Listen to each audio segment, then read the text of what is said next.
Si están viendo la pantalla, por favor. No, señor.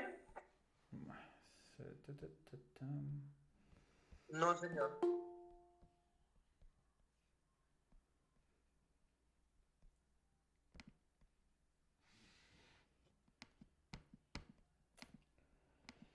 Bueno, permítame un segundo, me voy a salir y vuelvo a ingresar porque no me está dejando compartir pantalla.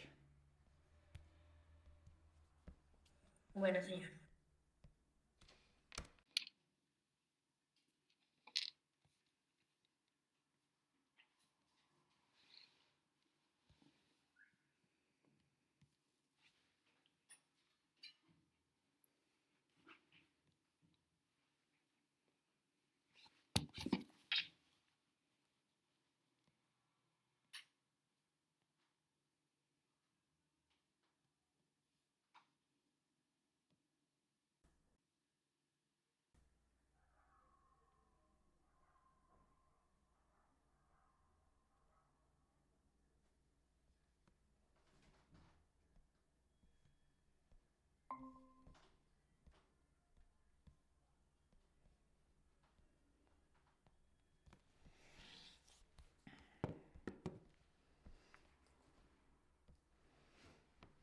Listo, ahora sí estoy compartiendo. Me confirman, por favor. Sí, señor. Sí, señor.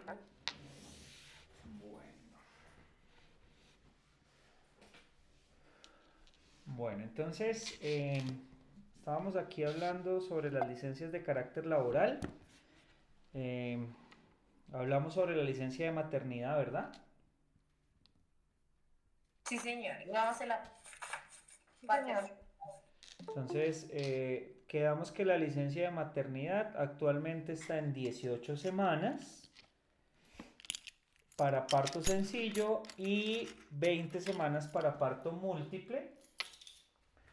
Adicionalmente, de acuerdo a las nuevas disposiciones, pues se establece algo así como la licencia compartida, y es que la madre las últimas 6 semanas podrá compartirlas con el padre, 3 semanas, ¿cierto?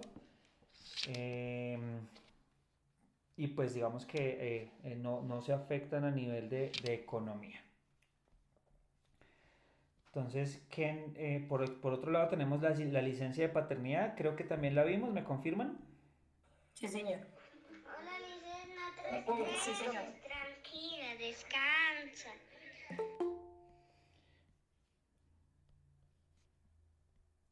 Listo, entonces no sé si alguien me quiere confirmar qué recuerda de la licencia de paternidad, cuánto tiempo es, qué, qué disposiciones hay en la actualidad. Para que te salga otro trabajito, por favor. No te preocupes, después vamos, cuando descanses Es de 15 otro días de trabajo, licencia si no nos estoy vamos mal. a ir a piscina. 14 días. ¿Quién da más?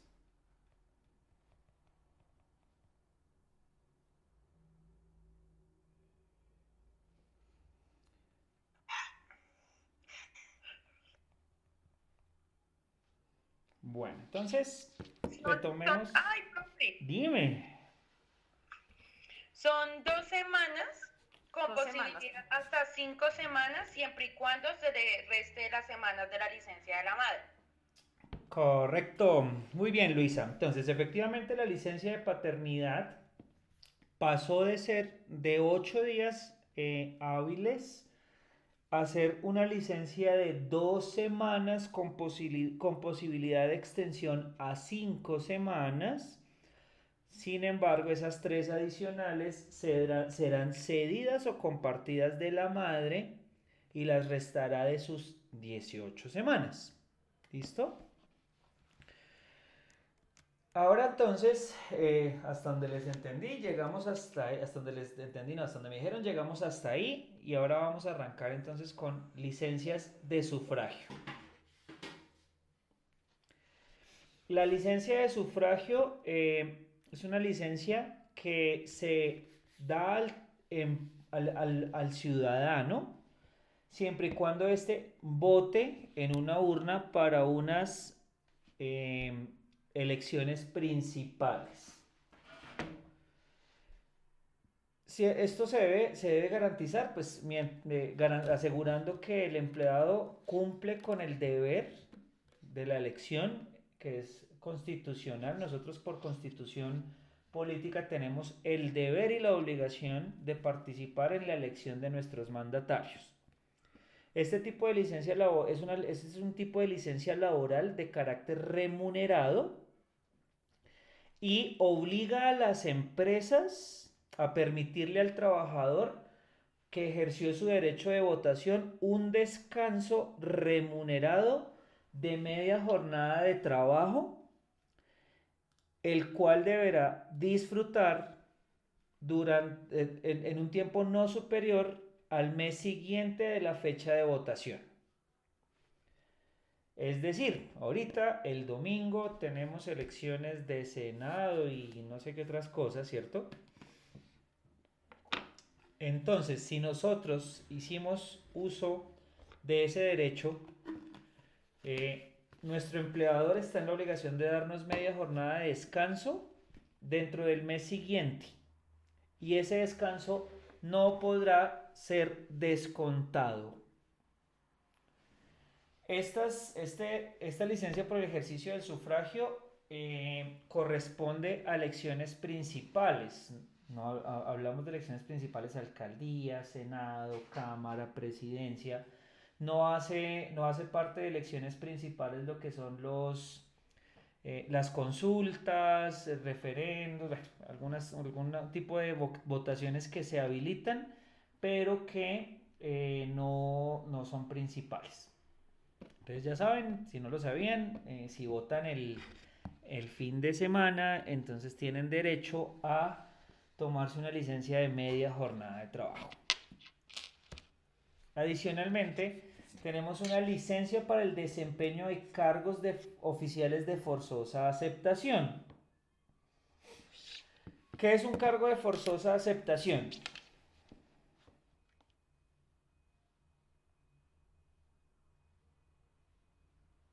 Alguien que nos quiera compartir qué sabe o qué conoce o qué entiende de un cargo de forzosa aceptación.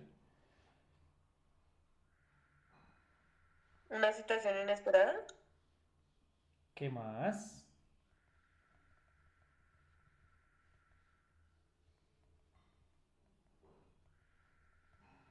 El reemplazo, Profe, el reemplazo de Un un momento. compañero de trabajo de pronto. Franklin, no. Profe, no sé si es cuando el tema de un duelo, ¿no? ¿El tema de qué, perdón? El tema de un duelo cuando falleció no sé, un familiar. No. profe, es como, digamos, cuando, digamos, queda el candidato de las votaciones, ¿es? Candidato jurado, perdón. Listo, muy bien, Stephanie. Efectivamente, un cargo oficial de forzosa aceptación es aquellos que no podemos decir que no. El más común es ser jurado de votación. ¿Alguno de ustedes le tocó o lo citaron a ser jurado de votación en estas elecciones? No, señor. ¿A ninguno? No, señor, en anteriores sí, profesor, pero ahorita no. No, señor. Bueno, entonces, Franklin, un ejemplo, tú que estuviste como jurado de votación en elecciones anteriores, ¿tuviste la posibilidad de decir que no? No, profe, no, imposible, porque pues realmente parece que dentro de la norma nos corresponde. Listo, entonces por constitución política nosotros estamos en la obligación de prestarle un servicio al Estado en caso que lo requiera. Caso de forzosa aceptación, ser jurado de votación, y nos toca ir a una capacitación de 1 hora y después de eso tenemos que ir a presentarnos en la mesa de votación y es un domingo y entonces estamos allá desde las 7 de la mañana hasta que termine el escrutinio y se firmen las actas. Ese es un cargo de forzosa aceptación. En caso de que yo diga que no o no diga que no, sencillamente no vaya, simplemente me ponen una multica de 10 salarios mínimos mensuales legales vigentes. Bajita. Pero si uno tiene alguna enfermedad y no puede ir. Tendrías que tener una justa causa demostrable del por qué no te presentaste. Incapacidad es una justa causa. Ya entraríamos a mirar también graves calamidades domésticas y pues fallecimiento de un familiar, de acuerdo a lo que establece la calamidad doméstica, que ahorita la vamos a ver. Pero pues esas razones que a veces dan en las empresas es que me dejó la ruta. O estaba enfermo, pero es que como no era una urgencia, yo me tomé un medicamento que me dieron y por eso no fui, ¿sí? Ese tipo de razones no son válidas para el Estado. Y como les digo, la sanción moratoria son tan solo 10 salarios mínimos mensuales legales vigentes. Profe Walter, ¿y uno cómo va para saber si fue citado o no? ¿Ellos se ponen en contacto con uno o hay algún método? No, señora, tú entras a cualquier página, si están viendo mi pantalla, Sí, entonces señor. tú entras a la Registraduría Nacional del Estado Civil y por allí encontramos un link que dice, a ver, ¿dónde está? Consulte su oficina. A ver, un momento que es que a veces se me pierde. Consulte si Pero es también- jurado de votación. Acá está, míralo. Entonces uno ingresa acá.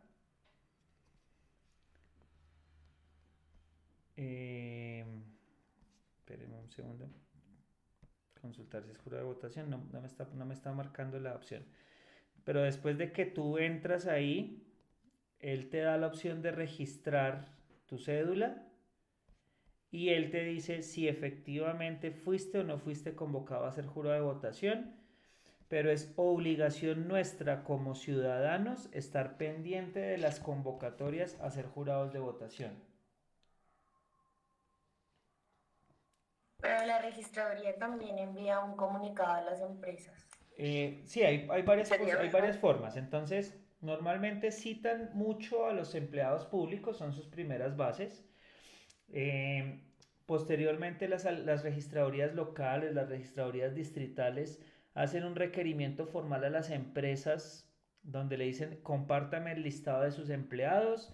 Uno tiene que cargarlas a un aplicativo y Sí. posteriormente de cargarlas en ese aplicativo a uno como representante de talento humano, gestión humana, le llega una confirmación y le llegan también la citación a quienes citaron de la empresa para que uno lo informe. O sea, eso hay muchas formas de hacerlo.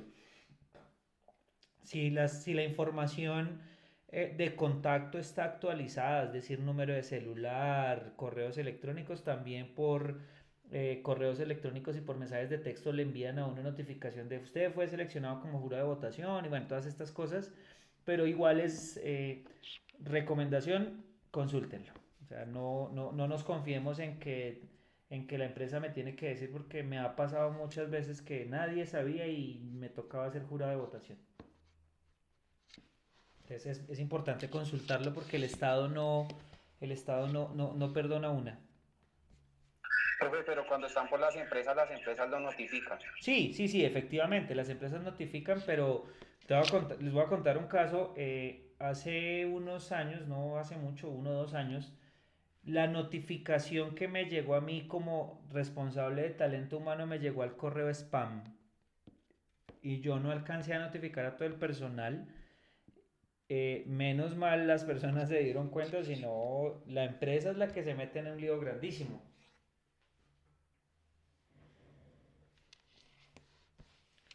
Bueno, entonces hablábamos que ese es un cargo de forzosa aceptación.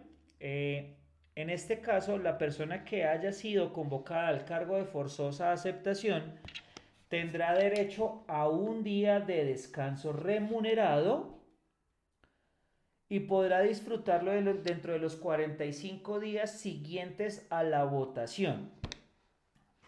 Es decir, si yo voté y fui jurado, tengo derecho a día y medio de descanso por estas dos posiciones. Esto en cuanto a lo laboral. En cuanto a lo civil, hay otro civil y otras cosas, hay otros beneficios. Si yo voto, me hacen el 10% de descuento en matrículas de universidades públicas, el 10% de descuento en la emisión de pasaporte. Bueno, hay otros descuentos respecto a eso. Preguntas hasta aquí respecto a las dos licencias que tienen que ver, una por ejercicio del sufragio y otra por desempeño de cargos oficiales de forzosa aceptación. No sé. Sí, profesor, buenas noches. Cuéntanos. Profe, ¿qué pasa o qué sanción tiene la empresa cuando no notifica a las personas que son jurados? Aplica la misma sanción de 10 salarios mínimos si no se o sea, por persona que se demuestre que no fue notificada por parte de la organización. Ok, profe, gracias. ¿Alguna otra pregunta?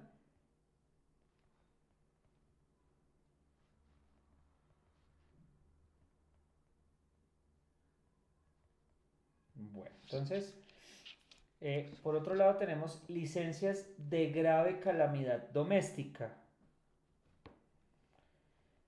Aquí hablamos de situaciones, la grave calamidad doméstica, para empezar,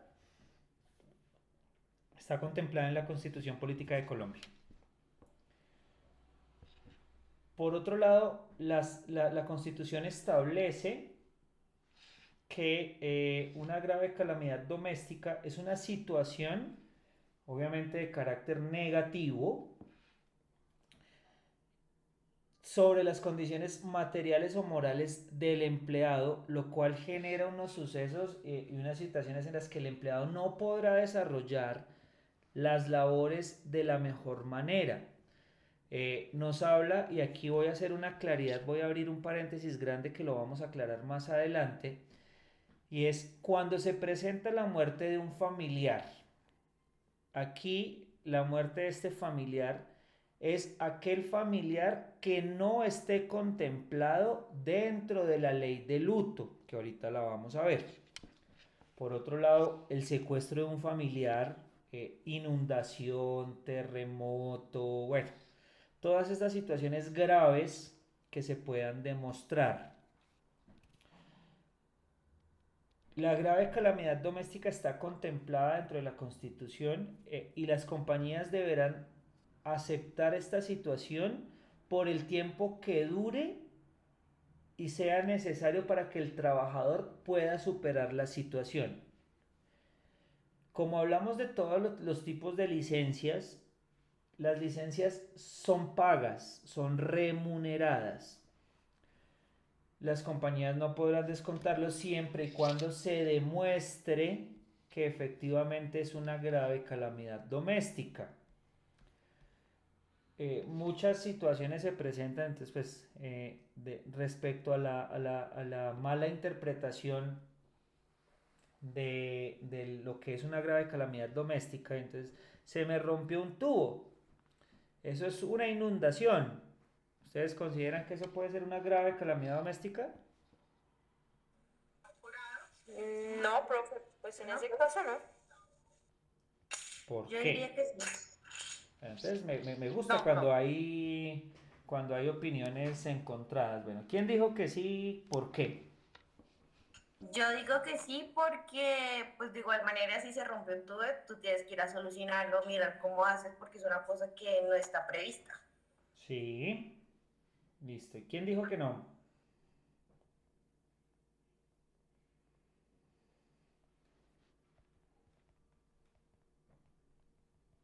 ¿Quién dijo que no era una calamidad?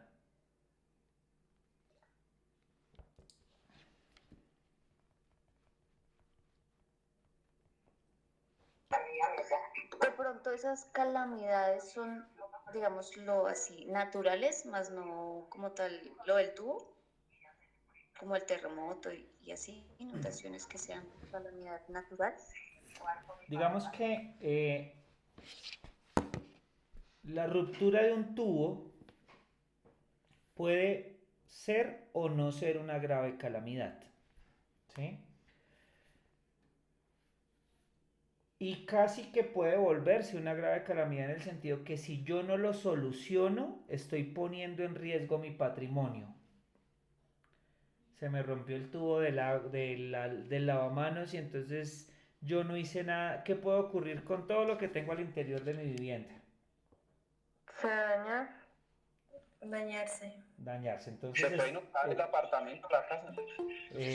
hablemos de muchas cosas. O sea, si es un apartamento, es una casa, se puede inundar, puede generar debilitación en el piso, en las estructuras.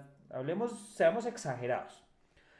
Ahora, sin ser exagerados, puede dañarme mi patrimonio, mis muebles, mis enseres, todo lo que hace parte dentro de mi patrimonio al interior de mi predio, ¿sí? ¿Que se puede solucionar de una forma rápida? Sí. Y recordemos lo que dice aquí la licencia calamidad. Es de resaltar que ésta se extiende durante el tiempo que el trabajador demore en superar la situación. Una cosa muy diferente es que yo diga, no, es que se me rompió el tubo del lavamanos y me gasté 3 días arreglándolo. Es que estaba muy difícil. Ahí deja de ser concebible la situación. Porque ¿cuánto demora uno arreglando un tubo? Mediodía. Medio día y eso porque sea un tubo interno. Exacto, o sea, hablemos que sea un tubo interno y entonces me tocó quitar el agua y buscar, se me fue el día, porque mientras conseguí el fontanero, el maestro, el que me hiciera, bueno, un día. Pero si son daños exteriores, no sé, es cuestión de horas, ¿cierto? Entonces aquí es donde entramos a mesurar la licencia y es demuéstreme cuánto se demoró porque pues arreglando un tubo no creo que se demore 2 días o 3 días, a no ser que hubieran tenido que romper piso y romper un poco de cosas, pero pues todo eso es demostrable. La grave calamidad doméstica nos permite eso y se determina como un día y un tiempo remunerado y es constitucional. Aquí no es si la empresa quiere o si no están las políticas, es constitucional. Hablábamos en algún momento sobre nuestra pirámide de las normas y la Constitución es nuestra ley madre, o sea, lo que dice ella es lo que se cumple. No hay nada que pueda estar en contra de la Constitución. Preguntas respecto a la grave calamidad.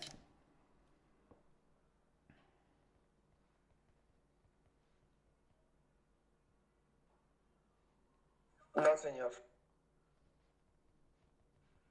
No, profe. También hay calamidad doméstica, ¿no? Sí, ya O vamos sea, a hablar digamos de eso. ver, ¿es otro punto? Sí, o sea, tenemos aquí las graves calamidades. Bueno, calamidad doméstica realmente vuelven a verse, o sea, tenemos licencia por grave calamidad y calamidad doméstica. La grave calamidad es algo que requiere un tiempo largo de solución y la calamidad doméstica es un tiempo corto de solución, ¿sí? Ocurre de una u otra forma en buenos momentos y es, se me olvidó pagar el recibo de, no sé, del agua o de la luz y lo pagué 2 días después, ¿cierto? Normalmente las empresas de servicios públicos esperan un día y al día siguiente ya están mandando a cancelar el servicio. La única forma en que uno pueda demostrar o pueda asegurar que no le corten el servicio es demostrar que ya pagó, ¿cierto? Y demostrar que ya pagó es estar pendiente al lado del contador que no llegue el de cortar el servicio y poderle mostrar el recibo pago. Eso es una forma. Y eso requiere tiempo. es estar pendiente en qué momento llega el que me va a cortar el servicio. Eso se puede contar como una calamidad doméstica. No es grave, pero es una calamidad doméstica. Diferente es, hablemos de eventos catastróficos de índole natural, inundaciones, desbordamientos de ríos, terremotos, que eso sí, pues aparte de que se vuelve público, ¿sí? Requiere de un tiempo muchísimo mayor para la solución. Entonces ahí está la diferencia entre la grave calamidad y la calamidad. Digamos que calamidad doméstica también podría contar ejemplos que sea más de uno de un menor de edad y es en un hospital. Sí, señora. Las EPS y los centros de atención, y especialmente cuando hablamos de un menor de edad, si está hospitalizado o está en observación, normalmente exigen la presencia de un adulto responsable. En el mejor de los casos, que el hogar está completo, está mamá y papá, ¿cierto? Se deberían turnar. Pero existe el orgullo materno y las mamás suelen decir, no, yo me quedo, váyase usted a trabajar que yo me quedo con el niño.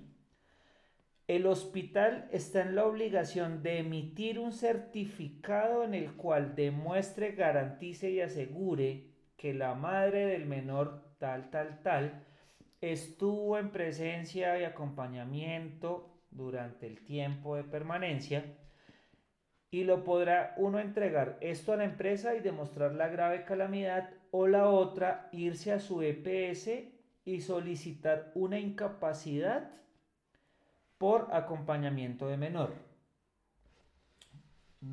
Ya no es tan común que las empresas nieguen la calamidad por hospitalización de hijos, pero hace muchos años sí existía. Entonces las EPS del padre estaba en la obligación de emitirle una incapacidad por el mismo tiempo que duró hospitalizado el menor. Pero creo que eso tiene una edad, ¿no? Del menor. Sí, obviamente le exigen unas condiciones, unos criterios. Normalmente están determinados respecto a si está en etapa de infancia, adolescencia, juventud y demás. Dime, Giovanni. No, eso. Sí, entonces está determinado por eso, por la etapa del menor.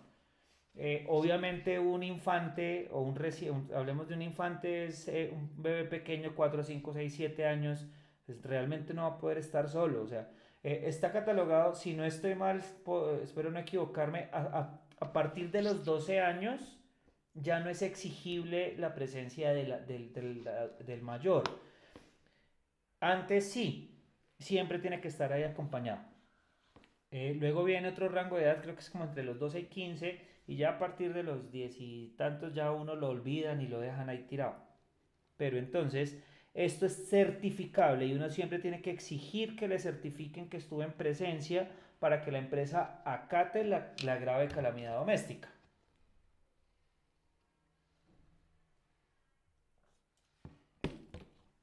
Bueno, seguimos entonces. Ya ahorita vamos a hacer la claridad respecto al paréntesis grande que les dije, y es muerte de familiares. Tenemos licencias por comisión sindical, y es un tipo de licencia que aplica cuando dentro de la empresa primero se tiene algún tipo de empleados, un tipo de sindicatos o empleados sindicalizados. Estos empleados son aquellos que forman parte de la organización legalmente constituida, y en esta situación el empleador está en la obligación de permitir a estos trabajadores los permisos. Normalmente se extienden los permisos a reuniones ordinarias, reuniones extraordinarias, comisiones de negociación, siempre y cuando el asociado o el sindicalizado pertenezca a la junta directiva o a alguno de los comités principales. No es que cualquier sindicalizado pueda pedir permiso. Hay, de acuerdo a los estatutos del sindicato, hay unos cargos principales que son nombrados y son los que participan dentro de todo el proceso de las reuniones y tomas de decisiones del sindicato. En esta situación, la empresa no podrá negar el permiso, nunca podrá decir no le doy permiso, pero sí podrá decirle a la organización sindical que para la fecha solicitada, no sé, X o Y fecha, no se puede permitir la salida de la persona puesto que ocupa un cargo importante o que su ausencia podrá generar alteraciones en la producción de la compañía. Por lo cual solicitan que se reprograme la reunión. No le puede decir que no, puede decirle a la organización sindical, venga, es que si este señor se va y es el único que opera esta máquina, puedo poner en riesgo la producción de la empresa. Por favor, reprográmela. Más no puede decirle, no señores, no va y mire a ver qué hacen. Eso no puede ocurrir. Preguntas hasta ahí.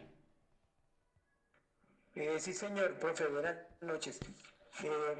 Profe, pienso que las empresas que tienen este tipo de ente paralelo, como sindicatos y fondos de empleados, ellos crean un cronograma, ¿no? Y trabajan de la mano con la empresa, y me imagino que estas actividades se hacen con mucha anticipación y la empresa pues ya está enterada. Entonces ella tomará por lo menos medida en el caso de que consiga un reemplazo para que esta persona pueda asistir, ¿no? Sí, efectivamente las organizaciones sindicales determinan un cronograma, cronograma de reuniones ordinarias, extraordinarias, pero lo que ocurre a nivel organización es que la empresa no sabe puntualmente si para esa fecha va a tener una necesidad de pronto de producción excesiva, bueno, no sé, inventemos cualquier cosa. La situación es que la empresa podrá recomendar y podrá solicitar a la organización sindical que posponga la reunión, mas no puede negarle la asistencia a la reunión de ese empleado. Es la diferencia. Ok, gracias. Bueno, tenemos ahora licencia por entierro de compañeros. La licencia por entierro de compañeros es en el caso de fallecimiento de uno de los compañeros de trabajo. Es claro que cuando uno está en el ámbito laboral y uno lleva bastante tiempo, se generan lazos de cercanía, lazos de amistad, lazos de proximidad, no sé cómo lo querramos llamar. Y el fallecimiento de un compañero puede generar una incomodidad o una incertidumbre en todos los compañeros. En esta situación, la compañía deberá primero permitir que los compañeros puedan asistir al entierro. Sin embargo, aquí es de resaltar que el permiso no debe afectar el funcionamiento de la empresa. En caso de que estos permisos afecten el funcionamiento de la empresa podrá negarlo o podrá limitarlo. Entonces, somos un área productiva de 30 personas, falleció el supervisor y es el supervisor querido y todos quieren ir. La empresa les va a decir, no, qué pena, o sea, no puedo dejar un área completa sin producción. Van tantas personas y los otros, pues, lo siento. Pero no se puede afectar el funcionamiento de la empresa. Al igual que las otras licencias, esta licencia es de carácter remunerado. No se puede descontar. Y en muchos casos, lo que hace la organización es facilitar la logística para participar en estos actos de conmemoración de fallecimiento. Y es poner un transporte, llevarlos, como garantizar y hacer un acompañamiento. Profe, pero la licencia para esto es ir al entierro, a la misa y ya listo, no es licencia de 1 o 2 días. No, es licencia de entierro, es acompañar un ejemplo, ¿qué ocurre? Normalmente lo que son las exequias o lo que son todo el tema de evaluación, bueno, ha cambiado mucho. Antes eran 2, 3 días, ahorita es casi que un día, 24 horas desde mediodía del día 1 al mediodía del día 2. Lo que hacen las empresas es que permiten que los compañeros vayan de forma proporcional, de forma dividida y que puedan hacer el acompañamiento, pero no todos al tiempo. y se permite acompañamiento de unas horas, no de todas las jornadas, porque a la final uno va, acompaña, le hace presencia a la familia y se va, y de pronto los más cercanos es a los que se les permite el último día acompañar pues, la última parte de las exequias, más el entierro o la cremación, lo que se haga, pero son horas, no son días como nos lo dice el compañero Giovanni.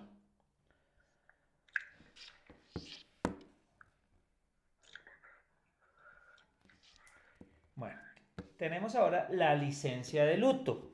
Entonces, la licencia de luto dice, este tipo de licencia es concedida a los trabajadores que pierdan algún familiar de hasta el segundo grado de consanguinidad, primero de afinidad civil, y la licencia es remunerada por luto de 5 días hábiles.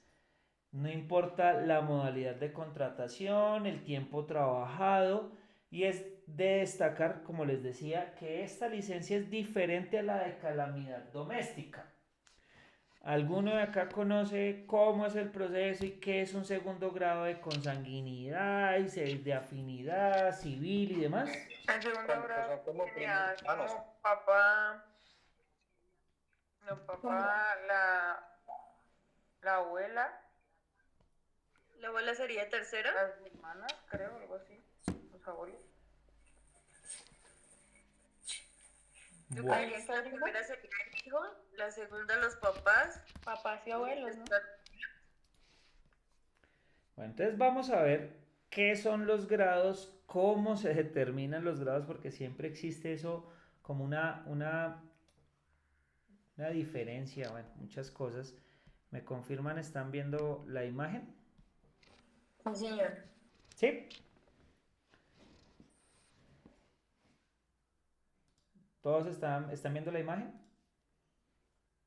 Sí, señor. Listo, profe, bueno. confirmar. Sí, señor. Ok, entonces aquí tenemos un árbol genealógico o un árbol de grados de parentesco. Al lado derecho encontramos al trabajador en azul, ¿cierto? Cuando yo hablo de primer grado, es los familiares de descendencia previa o posterior a primer nivel. ¿De dónde vengo yo biológicamente? Papá y mamá. De mis padres. Por ende, ellos son mi primer grado de consanguinidad superior. Pero yo también puedo dar vida. Es decir, son mis hijos. Este también es mi primer grado, pero inferior. Padres e hijos es primer grado. Ahora me voy al siguiente nivel. Por encima de mis padres, ¿quiénes están? Mis abuelos. Los abuelos. Ese es el segundo grado de consanguinidad. Pero al lado mío, proveniente de mis padres, están mis hermanos. Mis hermanos hacen parte del segundo grado de consanguinidad. Y por debajo de mis hijos están mis nietos, segundo grado de consanguinidad. En este orden de ideas estamos hablando de padres, abuelos, hermanos, hijos y nietos. Estos son hasta segundo grado de consanguinidad. Ahora la ley nos dice, listo, primero civil o primero de afinidad. ¿Cuál es el primero civil? Cuando yo hablo de un acercamiento civil, ¿a qué hago referencia? Al cónyuge. ¿Esposo? Listo, entonces el esposo o como se conoce legalmente, cónyuge o compañero permanente. Son dos situaciones civiles diferentes. Cónyuge, ¿a qué hace referencia? El marido. Al esposo. Compañero. Bueno, el cónyuge En ambos casos puede ser esposo, marido, amada, querida, lo que quiera.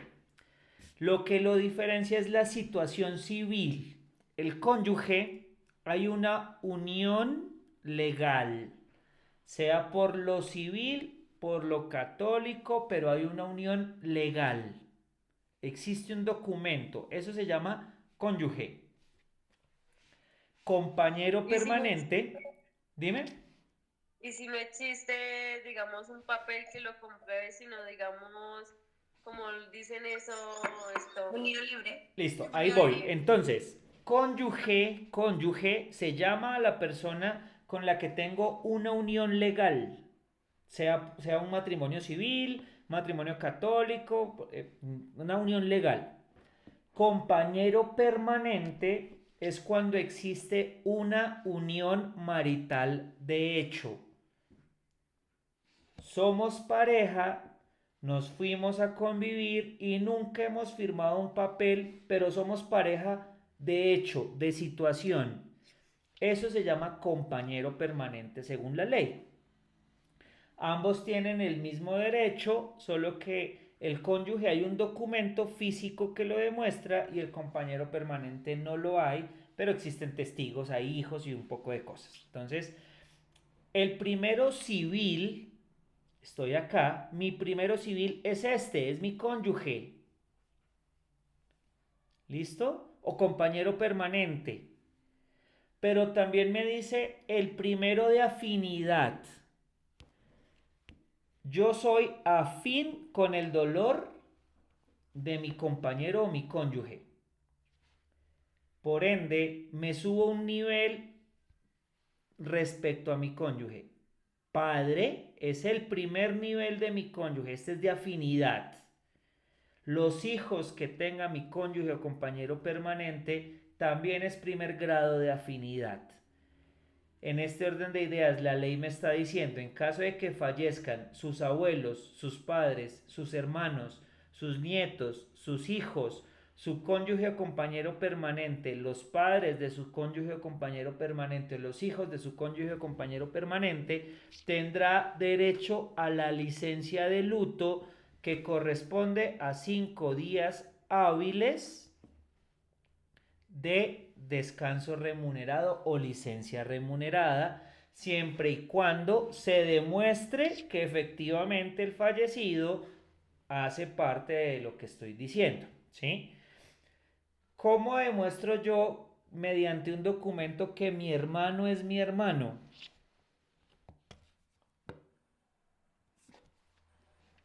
¿Un registro civil? El registro civil. ¿De quién? De mi Del hermano. hermano.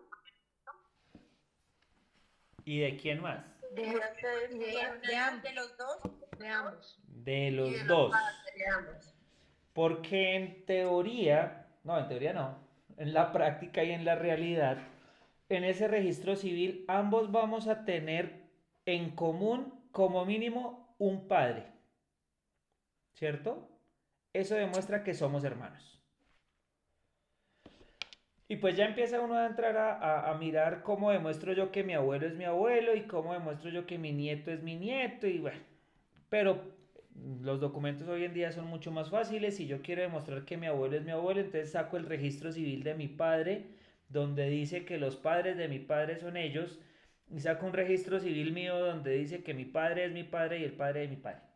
Así como eso es como un trabalenguas. Entonces, la licencia de luto establece que son 5 días hábiles. Se cuentan como hábiles de acuerdo a la programación laboral de la organización. Si la empresa trabaja de lunes a sábado, los 5 días se contarán de lunes a sábado, y si trabajan de lunes a viernes, se contarán de lunes a viernes. Ahora, me devuelvo un poco a la grave calamidad doméstica, donde dice, cuando se presenta muerte de un familiar, si llegan a fallecer mis sobrinos, ¿eso me puede llegar a afectar? ¿Puedo yo llegar a sentir una situación de conmoción? Sí, señor. Sí, claro. Sí, señor.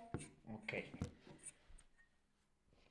Puedo tener caso de tíos o primos muy cercanos, ¿cierto? Y no están contemplados según la ley como licencia de luto, pero sí me puedo acoger a la grave calamidad doméstica. Por eso hacía el paréntesis grande. Yo puedo tener la pérdida de un familiar muy cercano que no está contemplado en la licencia de luto y me acojo a la grave calamidad doméstica. Bueno, pero de Preguntas. esa licencia son días que, digamos, le dan a usted 5 días o, bueno, el tiempo que le hayan dado, pero de igual manera no hay una remuneración económica. Sí, sí, o sea, ahí entra una dualidad respecto a la definición de si es remunerado o no es remunerado, porque pues efectivamente yo no tengo cómo demostrar, y hablo de yo como empleador, como empresa, o garantizar que efectivamente ese primo era súper cercano al empleado, ¿sí? Y remunerárselo. Yo sí puedo sobreentender, porque ya van las suposiciones, que un sobrino genera una afectación psicológica, ¿cierto? Eh, Mientras que a veces los tíos o primos, si bien puede generar una afectación por tema familiar, no puede llegar a ser el mismo nivel que si fuera un familiar del primer núcleo. En esos casos la empresa puede llegar a determinar, de decir, venga, sabe que le doy un día remunerado y otro no remunerado. Bueno, ya va en políticas de bienestar de la compañía.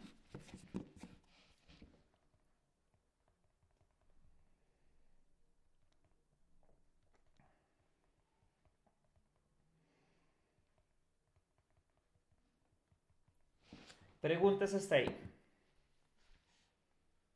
Sí, hay un artículo, una ley o algo que avale eso. Lo de la grave calamidad. Sí, o de la licencia de luto. La ley de luto está por ley. Ya, dame un segundo, ya te confirmo cuál es la ley.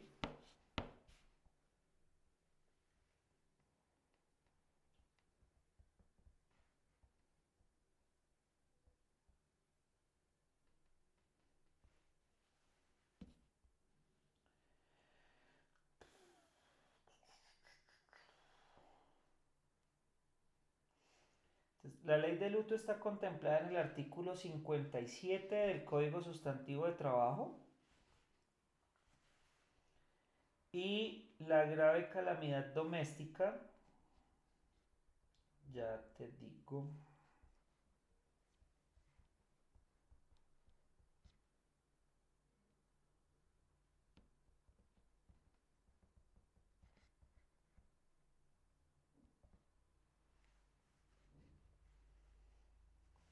Y la grave calamidad doméstica está contemplada en, permítame un segundo, aquí que me arroja también el Código Sustantivo del Trabajo.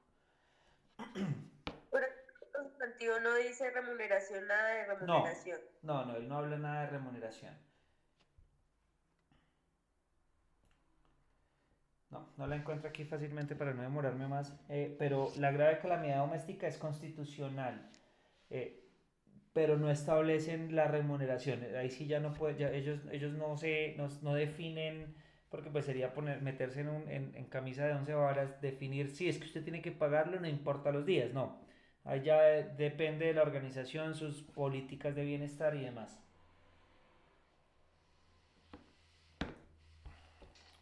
Bueno, tenemos que el tiempo para llevar, pues que debe llevarla trabajando las personas, este no aplica, perdón, que esta es otra liquidación de las licencias.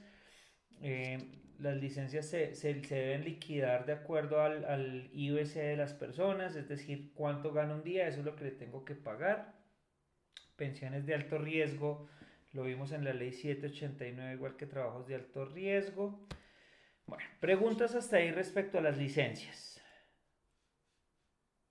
El porcentaje, profesor, el porcentaje de pago de acuerdo a su salario, ¿es el 100% o es menos? El 100%, o sea, cuando hablamos que son remuneradas, saquemos un poco lo último que hablábamos en caso de fallecimiento de familiares, que no se puede demostrar que efectivamente, sino son, o sea, se puede dar o no puede dar remunerado. Las que sí son remuneradas se pagan normal, es decir, yo no le descuento nada al empleado por el día o los días de ausencia. ¿Y subsidio de trabajo? El subsidio de transporte sí lo puedo descontar.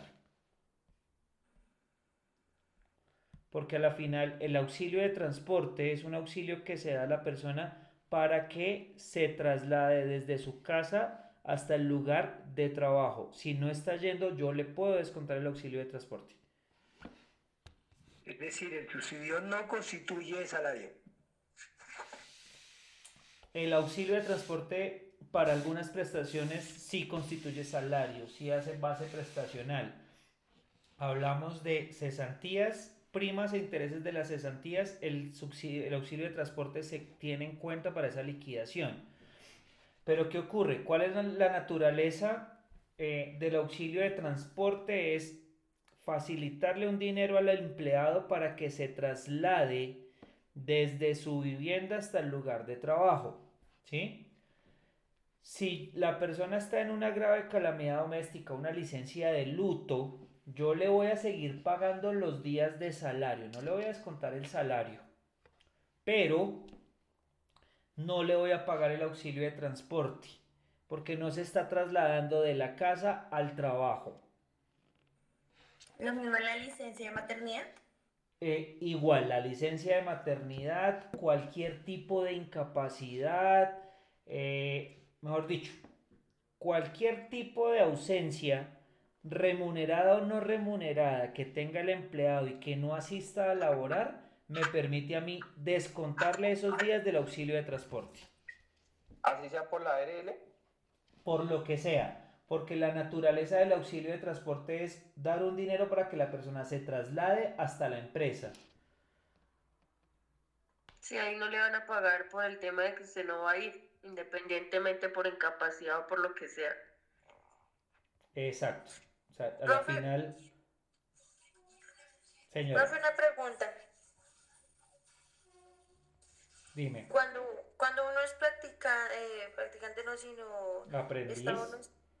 Aprendiz, exacto, aprendiz en el SENA, a uno también le dan como tal la licencia de maternidad, la cantidad que es o no.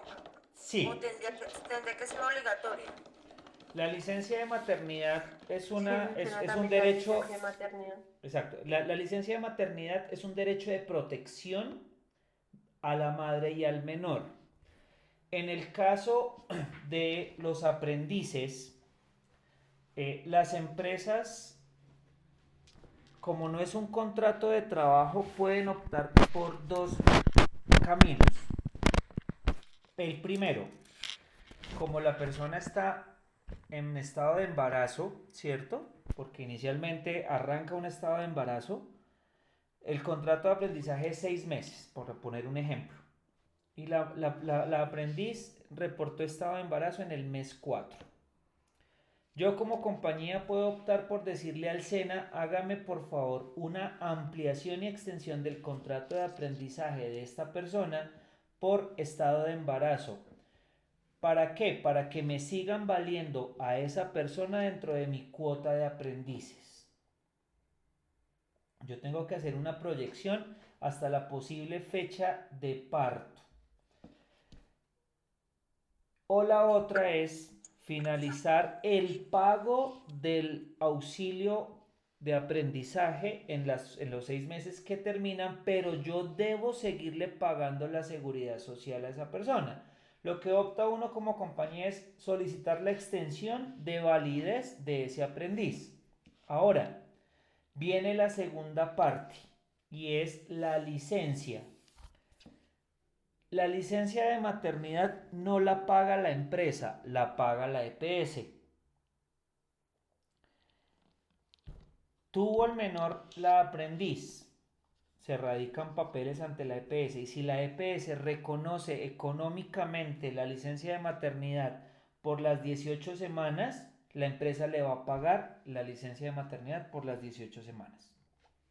Uy, profe, pues lo digo porque a mí me pasó, en ese tiempo estaba como aprendiz, estaba ahora pues haciendo mis prácticas, pero el SENA y como tal la empresa que me patrocinó, literalmente me hicieron solamente estar 40 días con mi hijo y al día siguiente pegué el trabajo, o sea, me tocó, mejor dicho, correr, e incluso lo que en ese momento le dan a uno, pues al tener su bebé, no me lo quería pagar la empresa, que eso no se podía, yo les dije, pero igual yo ya llevo cierto tiempo haciendo mis prácticas, pues literalmente los obligaron a que me pagaran pues la plata de mi maternidad, y lo que le digo, solamente fueron los 40 días y me tocó trabajar, entonces por eso preguntaba, porque pues igual uno también es cotizante y uno está haciendo las prácticas literalmente ahí, eh, y pues tiene uno pues el riesgo en su salud y en su bebé y todo, ¿no?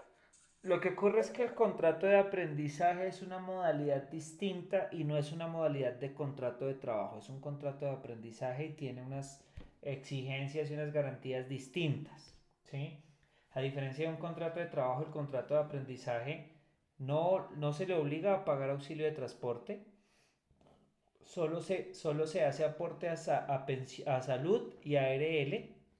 ARL cuando está en etapa productiva y ARL y EPS en etapa productiva y solo EPS en etapa lectiva.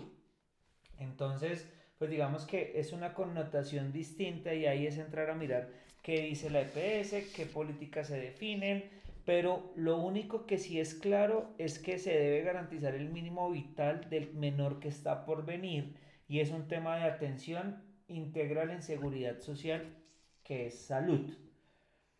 O sea que si me hubiesen tenido que haber dado más días, pues para estar con mi bebé, no solamente los 40 días, sino más tiempo, ¿no? No necesariamente, ahí se vuelve una situación casuística porque tú no eres empleada, no eras empleada, eras un aprendiz y tienes una connotación laboral distinta. Ok, profe, gracias. Vale. ¿Alguna otra pregunta?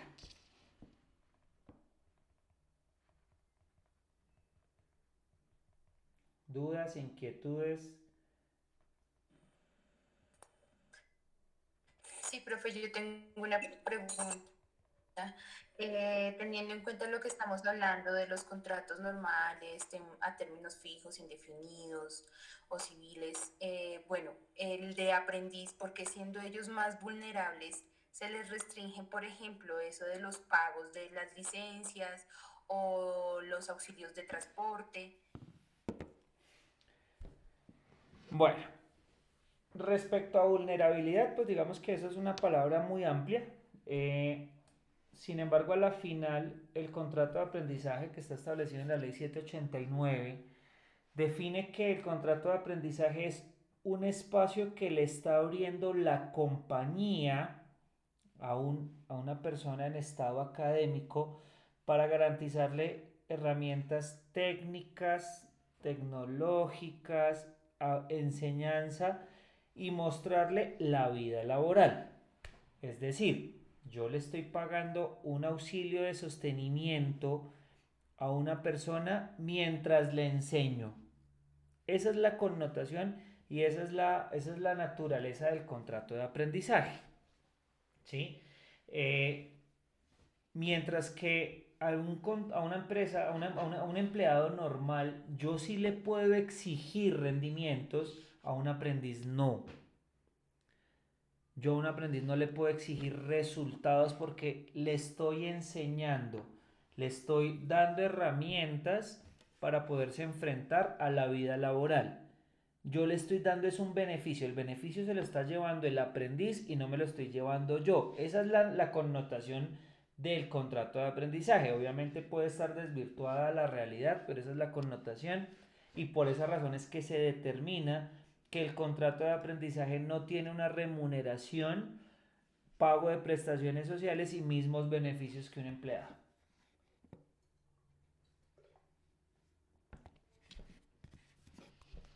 Ah, bueno, profe, gracias. Bueno.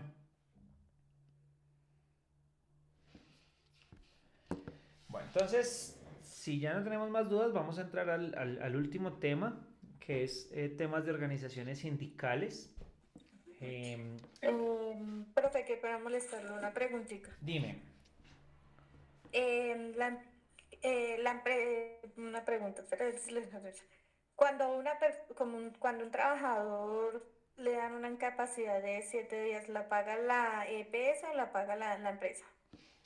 O menos, de menos. Si es por EPS, los primeros 3 días los paga la empresa y los primeros 2 días los paga la empresa y a partir del tercer día los paga la EPS. Si la persona gana más del mínimo, los 2 primeros días se reconocen al 100% por la empresa, es decir, la empresa los asume y a partir del tercer día que los paga la EPS los paga a las 2/3 partes del salario base de liquidación, es decir, el 66.67%. Ok, gracias. Bueno, con todo gusto. ¿Alguna otra pregunta?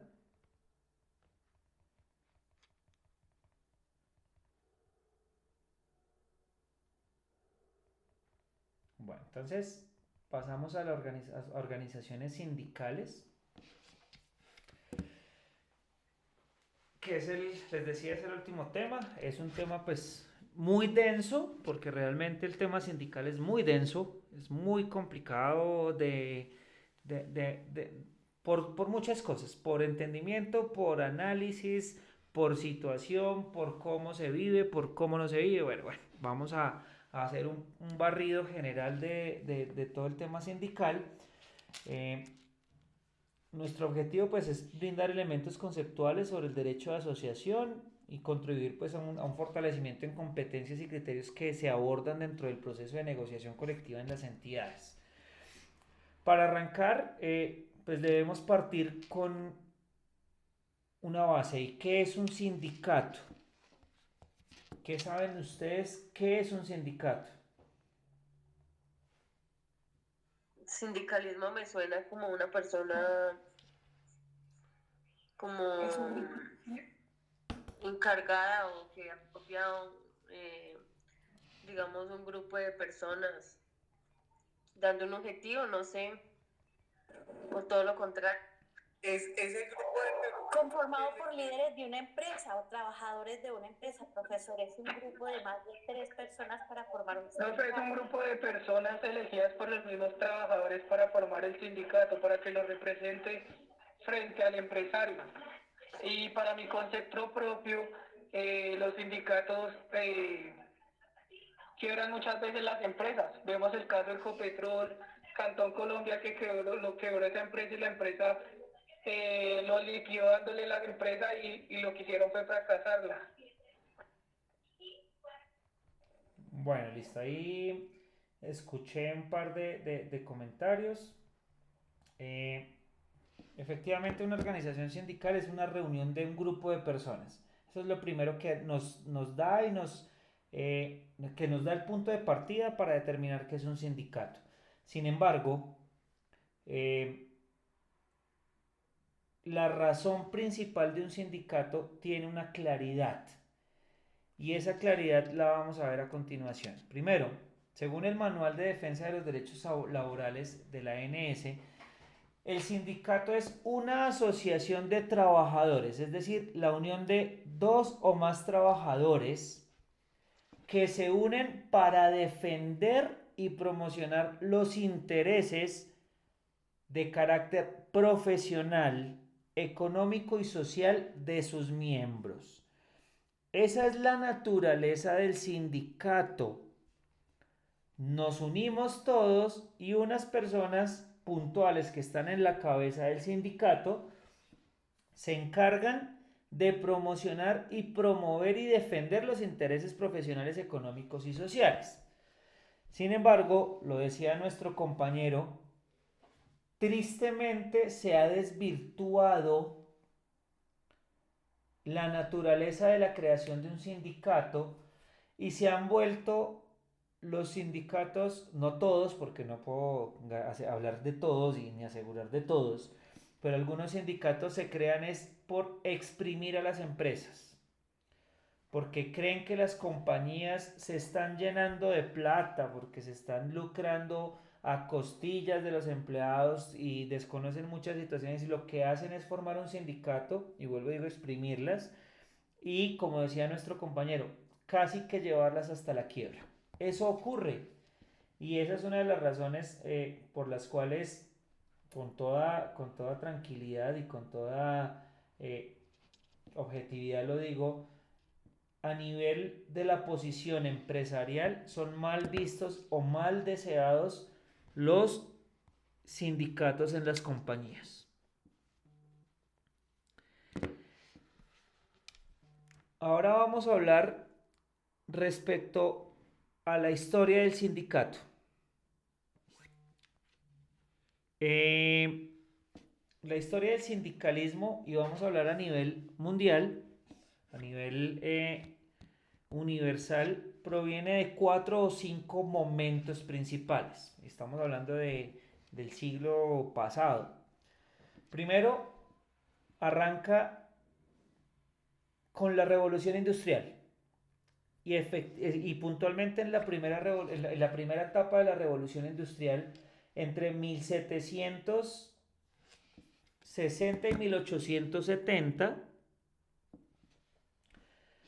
y es cuando empieza a haber, como su nombre le dice, la revolución industrial, donde empiezan a entrar dentro del proceso productivo, administrativo, de todo, las grandes maquinarias.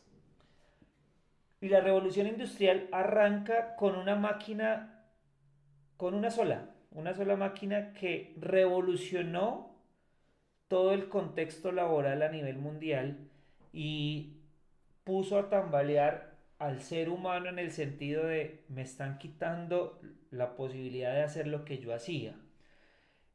No sé si de pronto alguien que tenga en mente historia sabe a qué máquina estoy haciendo referencia.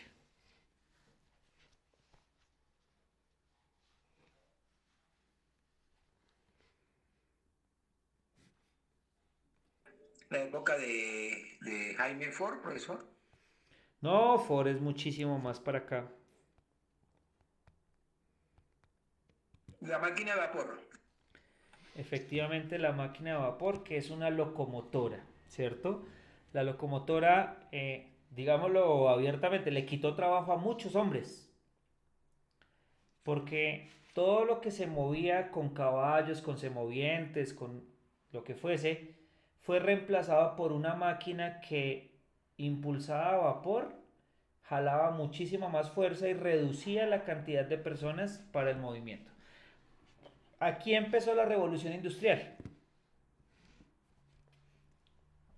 Ahora, empezamos a hablar desde la historia del sindicalismo con dos ideólogos principales que fueron los forjadores del sindicalismo. No hablemos de la corriente como tal puntual, la vamos a ver más adelante, y es, durante algunos años el movimiento de trabajadores recibió mucha influencia, mucha presión, mucho acompañamiento respecto a ideólogos, pensadores o personas que decidieron tener una visión diferente y se ocuparon de estudiar e investigar la situación de todos los trabajadores. Uno de estos fue Friedrich Engels, quien escribió uno de los libros más importantes del socialismo y del sindicalismo, y es La situación de la clase obrera en Inglaterra. Todo nace en Europa, en Inglaterra, y se basa en datos respecto a la convivencia y al movimiento cartista, y ya empezamos a ver movimientos previos de la historia y hablamos del cartismo. Posteriormente, en los años 1840, se unen dos alemanes, Karl Marx y Friedrich Engels. Estos dos se instalan en Inglaterra y dan origen a un particular pensamiento obrero, y es el marxismo, o conocido como el socialismo científico, que posteriormente empieza a difundirse por todo el mundo por la naturaleza de que le brinda herramientas ideológicas a las personas para obtener resultados distintos y que estén todos estos resultados en pro de la protección de los intereses de los trabajadores y del derecho de trabajo. Todo esto se concentró entre Inglaterra y Francia, más o menos por allá en 1848, y empieza desde estas dos naciones a extenderse a toda Europa inicialmente. Todo arranca con una ideología, con un ismo, arranca con un movimiento científico, o no, bueno, no científico, ideológico, de que debemos proteger los intereses de los trabajadores. Ahora, la historia del sindicalismo tiene un cambio y un golpe importante para 1900, que es la creación de la Organización Internacional de Trabajo, la OIT, y que desde ese entonces la OIT fue quien desde la parte administrativa, desde la parte organizacional, estatal, empezó a generar un choque contra la URSS o la Unión Soviética hoy en día, y dividió muchas situaciones. Y aquí entramos a hablar un poco respecto a la actualidad que hoy estamos viviendo entre la situación que hay entre Rusia y se me olvidó el nombre, Ucrania, perdón, qué pena con ustedes, entre Rusia y Ucrania, ¿sí? Rusia y Ucrania hacen parte de la Unión Soviética. La Unión Soviética es una unión de muchos países que están en la parte alta de Europa y que nació de uno de los momentos que vamos a ver más adelante.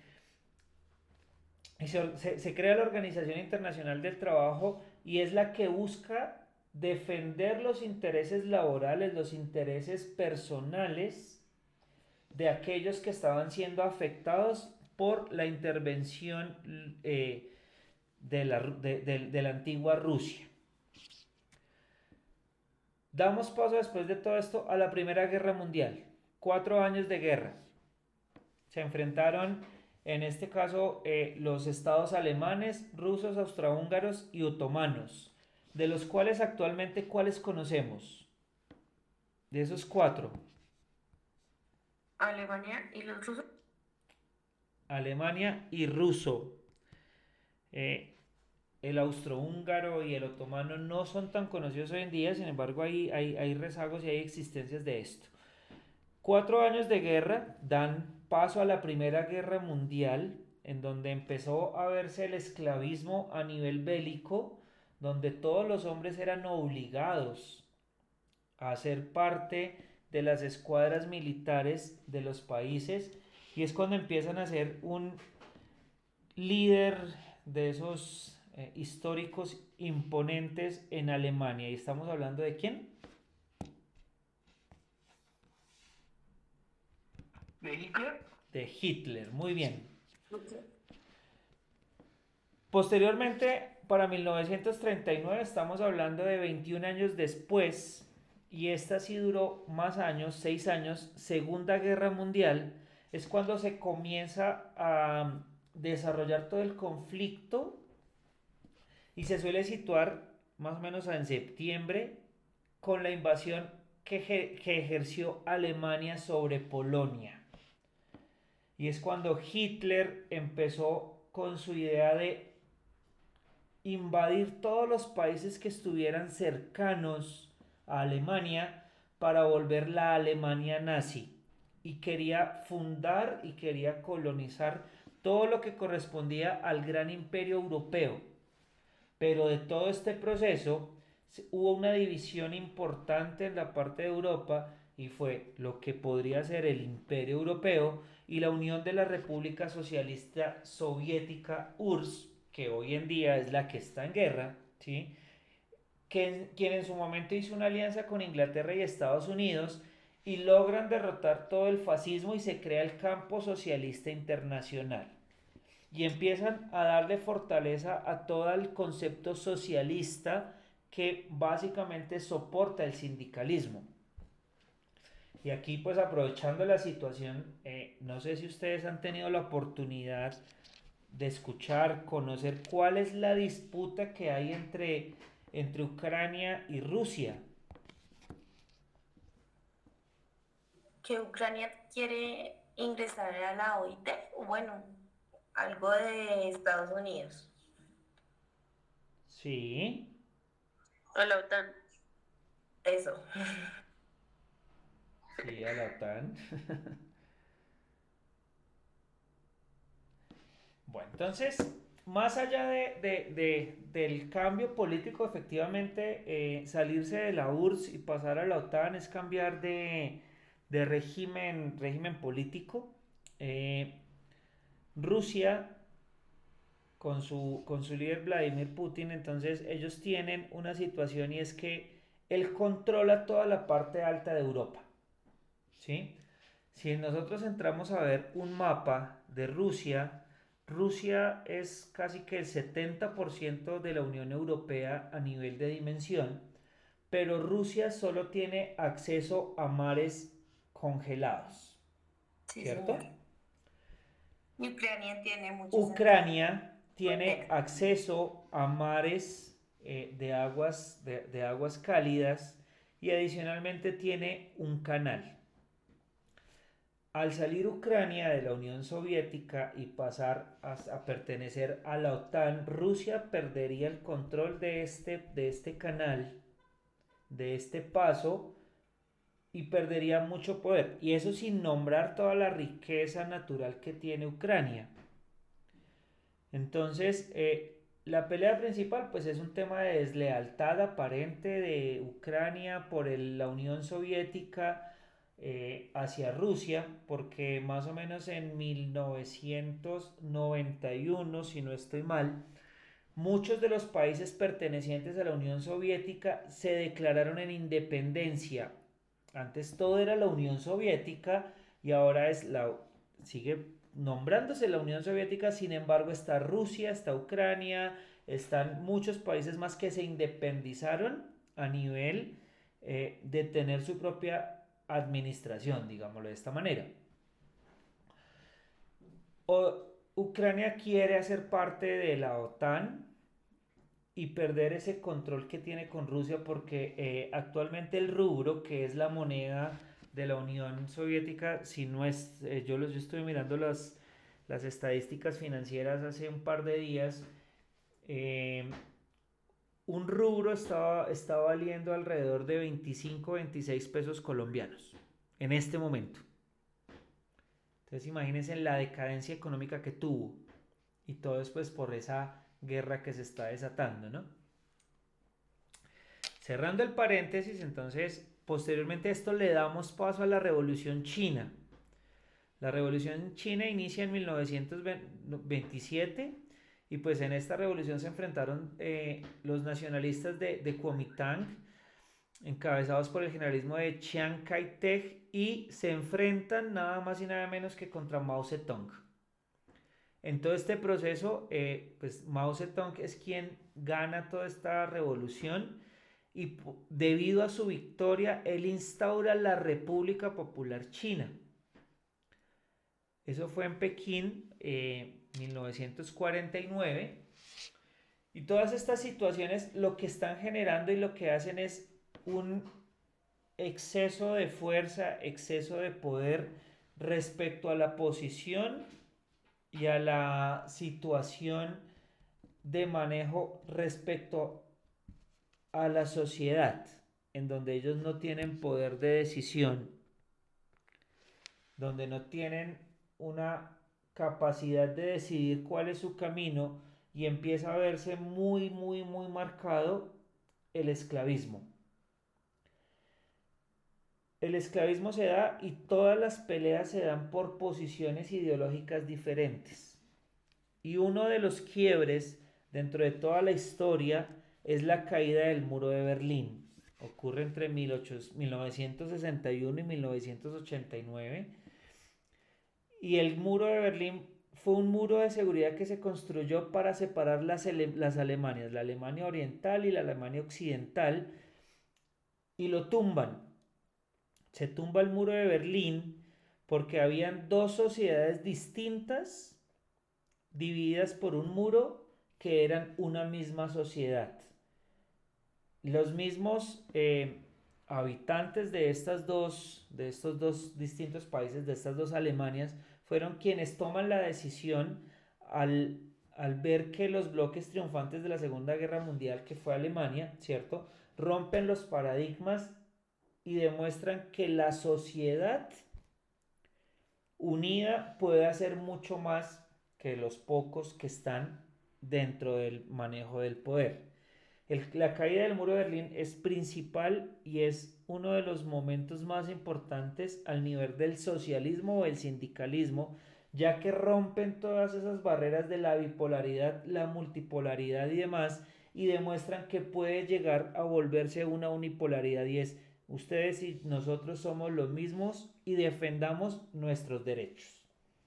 Y aquí termina la historia mundial del sindicalismo, y tristemente son 4 o 5 eventos que solo generaron muertes, fallecimientos, destrucción y demás, pero que sí dan paso al despertar de los ojos de la sociedad.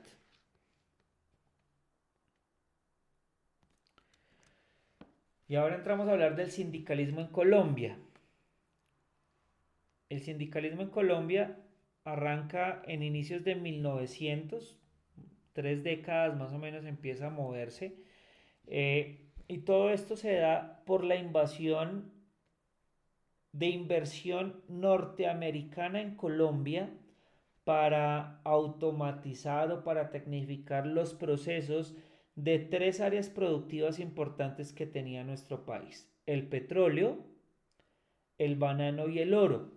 Sin embargo, lo que hace Norteamérica respecto a esta invasión, digámoslo, dentro del proceso, es la tecnificación, y llegan con el tema de los ferrocarriles y los puertos. Llega a Estados Unidos con la introducción de vías férreas, de locomotoras grandes para el transporte, buques inmensos para el transporte, y lo que hace es empezar de esta manera a quitarle posibilidad de mano de obra local a Colombia. Básicamente esto arranca aquí, y los principales pioneros, los principales que despertaron dentro de todo el proceso de industrialización nacional fue en Antioquia. Para los años de 1910 y 1920 empiezan a nacer organizaciones obreras, y empiezan con los trabajadores portuarios del Magdalena y los ferroviarios, y son aquellos que empiezan a unirse porque empiezan a verse afectados de la pérdida de capacidad laboral por la introducción de maquinarias tecnificadas en su momento para el desarrollo y el transporte de productos, quitándoles pues a ellos todo el proceso. Si nos ponemos a pensar, antes el transporte era movido con semovientes, caballos, bueno, lo que fuese, y entran a meter transporte marítimo de grandes capacidades y transporte terrestre de grande fuerza, como eran las locomotoras. Para 1920 y 1930 ya empieza a trasladarse toda esta situación organizacional, organizativa, en pro de las empresas norteamericanas, y el proceso organizativo se independiza a partir de los de los partidos tradicionales, y ya se trasciende a volver esto algo político. Para esta época solo existían en Colombia 2 partidos políticos, los de derecha y los de izquierda, o los azules y los rojos, comúnmente como el Partido Liberal y el Partido Conservador. Y este primer partido, el liberal, es el que empieza a patrocinar la consolidación de organizaciones sindicales para defender los derechos de los trabajadores en Colombia. El Partido Liberal se consolida en 1936 y permite, mediante su patrocinio, conformar la primera central obrera, que es la Confederación de Trabajadores de Colombia, hoy en día conocida como la CTC. Esta confederación se conforma con patrocinio, como lo digo, del gobierno liberal. Sin embargo, esto empieza a generar un tema diferencias al interior del partido, lo cual empieza a generar divisiones, porque no todos estaban de acuerdo respecto al auge sindical, porque entre 1930 y 1945 es cuando el gobierno, porque hubo un auge liberal, empieza a patrocinar la creación de organizaciones sindicales. Preguntas hasta ahí respecto a nuestra historia sindical. Para que no se duerman.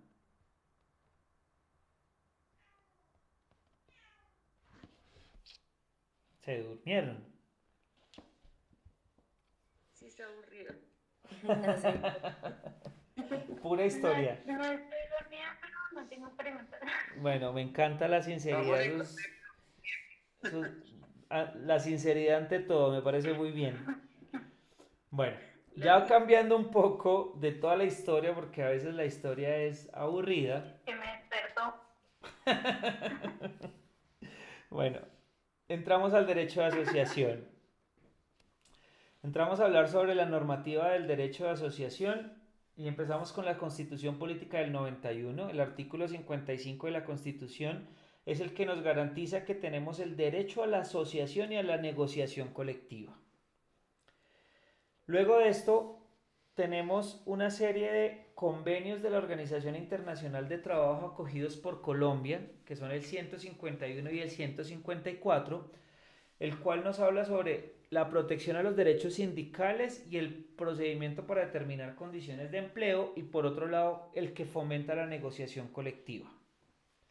Los siguientes, que son el decreto 535, el decreto 1092, el 160, ya hablamos del 1072, son decretos que reglamentaron artículos parciales del Código Sustantivo de Trabajo respecto a negociación.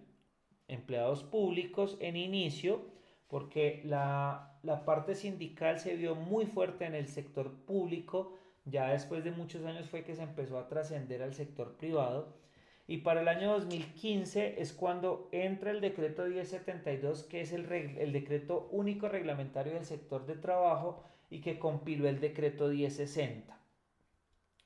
Vamos a hablar de dos capítulos puntuales del decreto 1072 y es el capítulo cuarto, el cual nos habla sobre sindicatos de empleados y negociación colectiva, y el capítulo quinto que nos habla sobre los permisos sindicales. Los permisos sindicales ya los tocamos anteriormente, entonces no vamos a darle vuelta a este tema, pero sí vamos a entrar a hablar un poco sobre los tipos de sindicatos. En Colombia tenemos 4 tipos de sindicatos, que son inicialmente sindicatos de empresa, y los sindicatos de empresa son aquellos que se conforman por trabajadores que prestan servicios para un mismo empleador. Es decir, todos los que estemos en ese sindicato debemos estar contratados por la misma empresa. Es la única condición. Tenemos sindicatos de industria o de rama de actividad. Este tipo de sindicatos se conforman por trabajadores de distintas profesiones, pero que sus oficios le prestan servicio a empresas de la misma actividad económica. Yo normalmente aquí en la diferenciación de estos dos hago un ejemplo, y es, yo puedo tener el sindicato, por ponerle un nombre, Sintrapostobón, Sindicato de Trabajadores de Postobón. Ese viene siendo un sindicato de empresa, porque solo pueden asociarse empleados de Postobón. Cuando hablamos de sindicato de industria, entonces ya hablamos no de Sintrapostobón, sino de Sintragaseosas, que es el sindicato de trabajadores de bebidas gaseosas. Y a este pueden asociarse empleados de Postobón, empleados de Coca-Cola, de Bicola y demás empresas que producen estos productos. Esa es la diferencia entre un sindicato de empresa y un sindicato de industria. Preguntas hasta ahí. Profe, sí tenía una pregunta. Lo que pasa es que ahorita me salí de la, del internet y no pude. Profe, la siguiente. Igualmente, hoy por hoy, y el profe me confirma si será cierto o no, a los trabajadores le hacen desistir o firmar un documento para que renuncie al ente sindical de cada empresa, ¿cierto? No se puede. Eso es inconstitucional. Yo no puedo hacerle firmar un documento a una persona que desista a futuro de un derecho constitucional que es asociarse. Eso puede ocurrir, o sea, no voy a decir que no, pero es una práctica indebida porque yo le estoy violando y le estoy prohibiendo un derecho constitucional. Correcto, sí, es la condición que algunas empresas están haciendo, profe, entonces. Sí, no, ocurre en otros países del mundo, pero en Colombia no. Ok, gracias. Listo, tenemos entonces sindicatos de gremio. El sindicato de gremio son conformados por trabajadores que tienen la misma profesión y oficio, indiferente de la actividad económica que realicen sus empleadores. El sindicato de médicos, el sindicato de ingenieros, el sindicato de, no sé, de conductores, el sindicato de pilotos aeronáuticos. Dime. Bueno. Profesores. El sindicato de docentes, exactamente. Son de profesores que tienen distintos empleadores, pero que comparten una misma profesión. Tenemos sindicatos de oficios varios, es decir, aquellos que se conforman por trabajadores de distintas profesiones u oficios cuyos empleadores realizan distintas actividades. Estos de aquí, todos estos que estamos viendo, son sindicatos de primer grado. Ahora tenemos, después de sindicatos de primer grado, tenemos sindicatos de segundo grado y son las conocidas federaciones. Y las federaciones no es nada más que la agrupación de varios sindicatos, indiferente de su clase, de empresa, de industria, de gremio, de oficios varios, pero la exigencia es que para que puedan conformarse, ya sea una federación, se llaman federaciones, ya sea local o regional, deben estar como mínimo 10 sindicatos. Si yo logro asociar 10 sindicatos, eso lo determino como una federación local o regional. Para que se determine una federación nacional, tienen que haber como mínimo 20 sindicatos afiliados. Es decir, el segundo grado de la parte sindical son las federaciones. Y existe un tercer grado que son las confederaciones. Y las confederaciones es la agrupación de varias federaciones. Estos son los 3 tipos de grados a nivel sindical. ¿Cómo constituir? Bueno, la generalidad de un sindicato es que como mínimo debes constituirse y subsistir con 25 afiliados. No puede ocurrir que no, yo constituí el sindicato, 25 asociados, pero a los 8 días ya quedaron solo 20, pero igual yo lo constituí, entonces no hay problema. No. Como mínimo, cada sindicato siempre, sí o sí, tiene que tener 25 afiliados. Y todo sindicato patronal no puede tener menos de 5 patronos, es decir, cuando hablábamos del sindicato de industria, no pueden haber menos de 5 patronos independientes entre sí. Y esto lo define el artículo 359 del Código Sustantivo del Trabajo. Preguntas hasta aquí.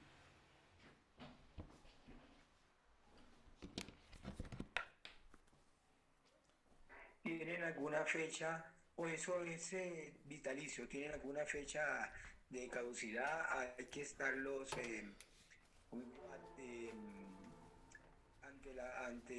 ante la normatividad colombiana, tendrán que estar actualizándose o ellos tienen alguna vigencia, profe. No, el sindicato no tiene vigencia, ellos deben establecer y definir unos estatutos. En los estatutos hablan de definiciones de la junta directiva, sin embargo la existencia del sindicato la determina, como lo hablábamos en la diapositiva anterior, sus afiliados y sus asociados. Un sindicato puede perder legalidad si tiene menos de 25 afiliados.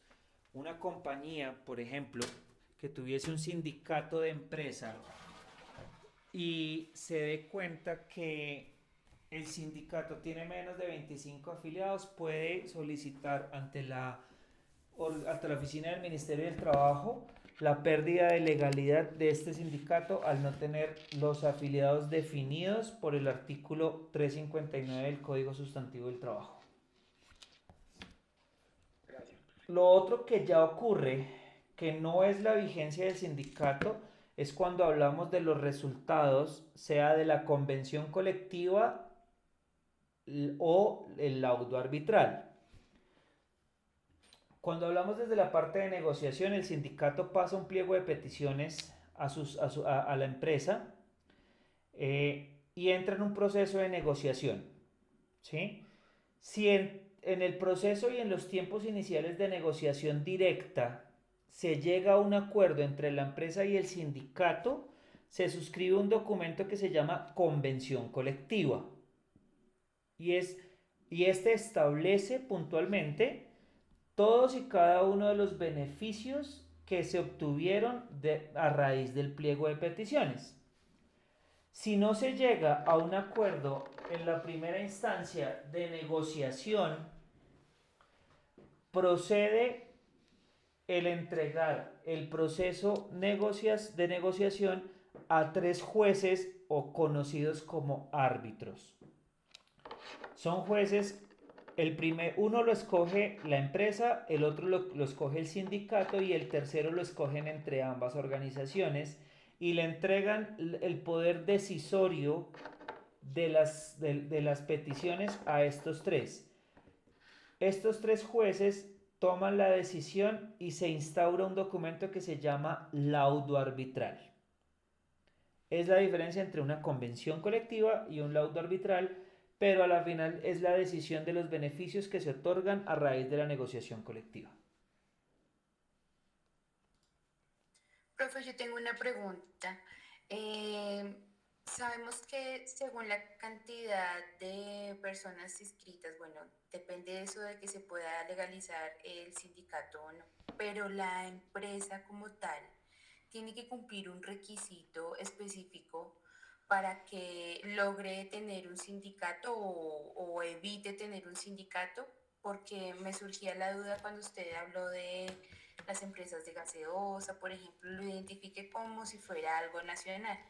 Pero si una empresa que preste sus servicios de forma internacional, es decir, que de otro lugar preste sus labores, por ejemplo, acá en Colombia, ¿aplica que el sindicato también se ejecute en Colombia? O, bueno, eso es uno de los casos. Y otro caso es, por ejemplo, una empresa que tenga un personal limitado o preste servicios, digámoslo, no a gran escala, sino que sea como una microempresa, por ejemplo.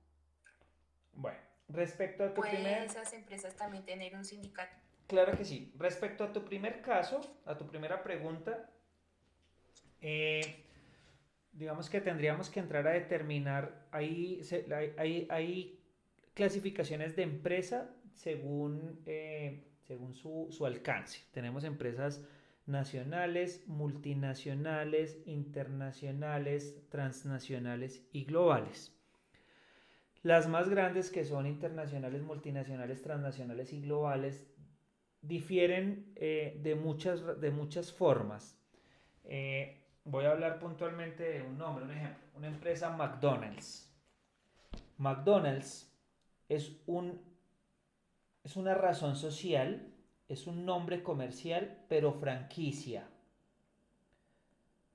Cuando yo franquicio, yo le pongo la razón social. Mi razón social es alimentos y bebidas Walter. Y compré la franquicia de McDonald's. En ese caso, mi empresa es distinta a la McDonald's central. Otro ejemplo, Coca-Cola. Coca-Cola es una empresa transnacional o multinacional que tiene presencia en distintos países con autonomía administrativa y legislativa en cada uno de los países. Es decir, FEMSA Colombia se acoge a las políticas tributarias, laborales y administrativas regidas por Colombia, ¿sí? En ese caso, Coca-Cola, FEMSA Colombia puede tener un sindicato en Colombia y puede estar FEMSA Ecuador y en Ecuador no va a haber sindicato. Sindicato. ¿Sí? Ahora, respecto a la otra pregunta que tú decías, tengo una microempresa donde tengo 7 trabajadores y me dedico a la confección de zapatos. Esos 7 trabajadores se pueden unir con trabajadores de otras empresas que se dediquen a hacer lo mismo, confección de zapatos, y conformar un sindicato de industria. En ambos casos es viable la creación de un sindicato. Listo, profe, gracias. Y aplicándolo ya a nuestra labor, porque hace unas clases pasadas usted me explicaba que nosotros entraríamos al área de recursos humanos. Entonces, nosotros, ¿qué efecto tenemos ante un sindicato? Como hablamos que el sindicato es una organización que vela, promueve y protege los derechos de los empleados, y gestión humana, recursos humanos, desarrollo humano, como se quiera llamar, es quien controla, promueve y protege el derecho de los trabajadores a nivel de compañía.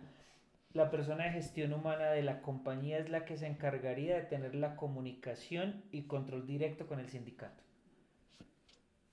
¿Y nosotros podríamos asumir algún rol que ellos impongan o nosotros todos seríamos totalmente imparciales? Debemos ser imparciales, obviamente. Eso lo dice la teoría. A la final, uno termina siendo el representante de la empresa frente al sindicato.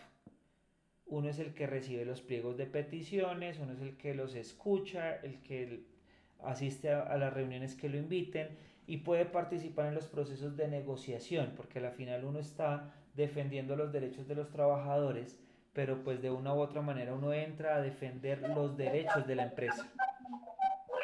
O no los derechos, los intereses. Señor.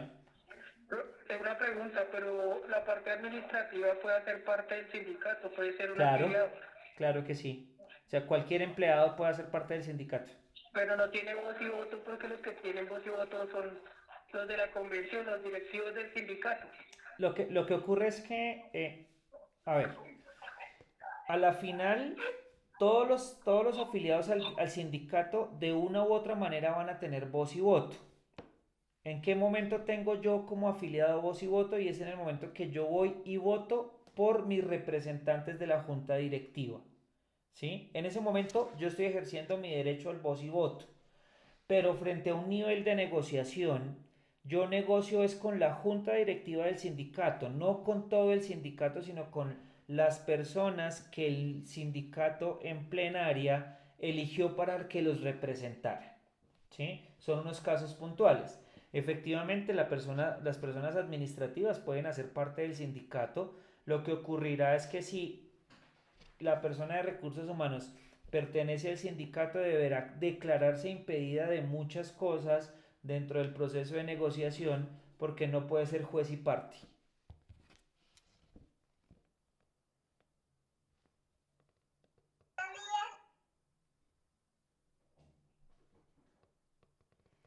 ¿Alguna otra pregunta, dudas, Pues se decía inquietudes? que eran 23 personas para tener sostenible el 25. sindicalismo, ¿sí? 25. Perdón. Pero digamos que si estamos hablando, si es una empresa no tan grande, no sirve con 3, estamos hablando, digamos, que no tenga 1000 empleados, sino tenga 100. También tiene que regir, o sea, en cualquier sea microempresa, multinacional, nacional. O sea, la naturaleza es que un sindicato subsiste con mínimo 25 afiliados. Ya es distinto si los afiliados conformaron un sindicato de empresa o un sindicato de industria, que es lo que puede entrar a determinar la existencia del sindicato. Si yo tengo una empresa de 20 trabajadores, pues seguramente no voy a tener un sindicato de empresa porque no me da la capacidad de empleados para tener un sindicato de empresa. Pero esos empleados sí pueden asociarse con otros de otra empresa de la misma industria y hacer un sindicato de industria.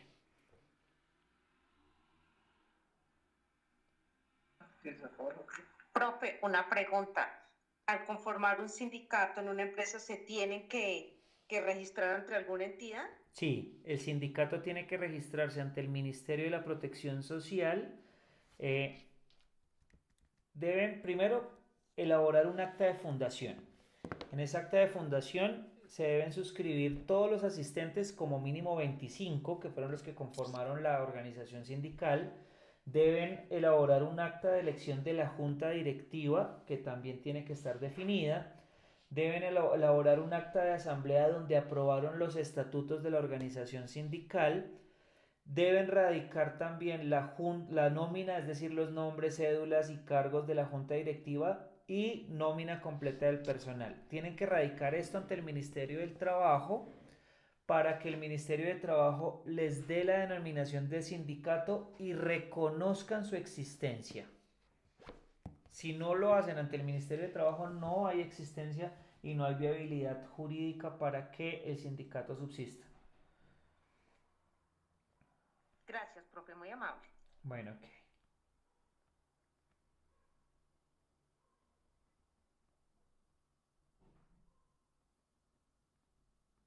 Bueno, chicos, entonces aquí ya terminamos nuestro ciclo.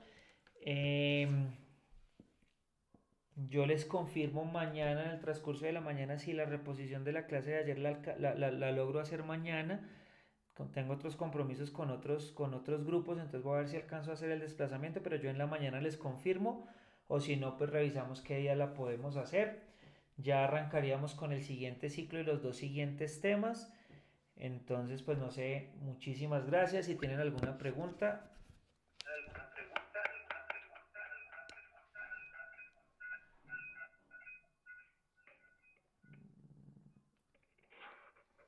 Profe. Señor. No es sobre el tema. Lo que pasa es que yo ingresé un poco tarde hoy a la clase. Sí. Entonces no supe si hablaron algo sobre las evaluaciones que tocaba resolver. Bueno, las evaluaciones tenían fecha de cierre ayer. Sin embargo, pues me han escrito varias personas que no las hicieron, no las lograron hacer. Yo mañana hablo con la coordinación académica para ver cuándo nos habilitan nuevamente los módulos y les cuento por el WhatsApp para que puedan entrar a realizarlas. Ok, los que las realizamos no hay problema. No hay problema, sí, eran 6 evaluaciones, 3 de gestión de eventos, 3 de legislación laboral. De legislación laboral, sí. Profe, pero las evaluaciones tienen fecha hasta hoy. Ayer. Ayer. No, ayer 9. Están hasta hoy estaba mirando, están con fecha de hoy. Entonces los que no pueden hacerla hoy. Bueno, si ustedes revisaron y dice que fecha hoy, pues ingresen al aplicativo y realícenlas. Lo que yo tengo en mente es que cerraban ayer. Yo revisé que las hice ayer y decía que es ayer.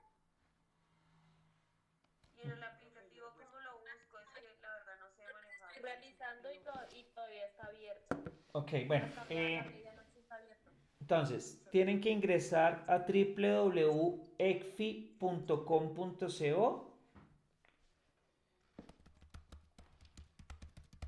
Luego en la parte superior derecha, si no estoy mal, dice aula virtual. El usuario es la cédula y la clave es la cédula. Luego buscan el programa que es técnico en administración. Buscan los temas que hemos visto y ahí les aparecen las evaluaciones con un icono rojito.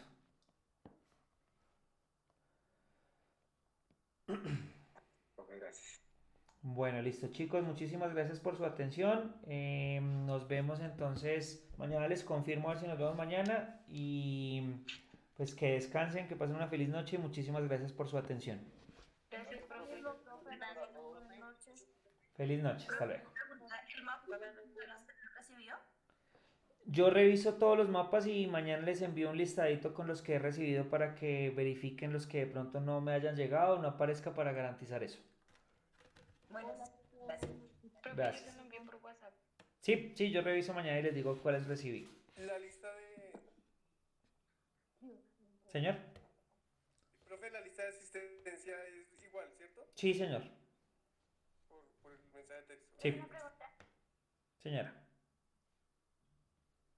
En la plataforma aparece una partecita donde dice procesos administrativos, contrato estudiantil, todo eso, ¿hay que hacer algo con esos temas? No, es buscar los temas. Buscas gestión de eventos y legislación laboral. Reglamento estudiantil. Eso sí ya lo hice, mira que ya hice pues las evaluaciones, sino que tengo duda acerca de cuesta de reglamento estudiantil, pero todo eso está con fecha de 2021. Autorizaciones de tratamientos personales, todavía hay que llenar al inicio o algo así.